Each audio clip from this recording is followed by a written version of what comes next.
Riots began, my team and I started to look at the riots. So the first thing we did is we looked at the state and we looked at the cities and whether the governor was Democrat or Republican, and then what the COVID cases and deaths were.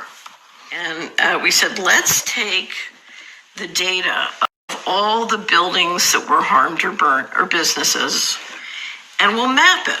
We'll do a GIS software and we'll map where these businesses were. And one of the things we did when we mapped them was we drew pictures of where the opportunity zones were. Do you know what an opportunity zone is? An opportunity zone is a tax shelter mechanism created in 2018 to help the tech billionaires, as they sold their stock, avoid capital gains. If you were to roll over your proceeds into opportunity zone investments and handle it in a certain way, you could avoid all capital gains tax. How all the buildings and businesses destroyed along Lake Street were right at the bottom of the opportunity. I started to laugh and I said, I was Assistant Secretary of Housing. That's not a riot pattern. That's a real estate acquisition plan.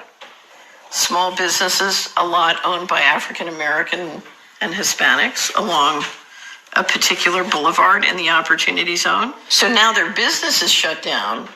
They're now hung on their debt.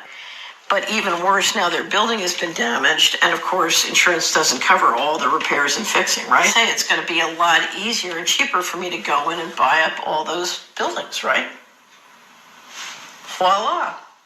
It's called disaster capitalism. And the patterns we're seeing, if you look at the clusters of where the damage is, just speaking as Assistant Secretary of Housing, those are, in my opinion, real estate acquisition plans. For example, if you look at San Francisco, 49% of the businesses in San Francisco are expected to be out of business by the end of the year.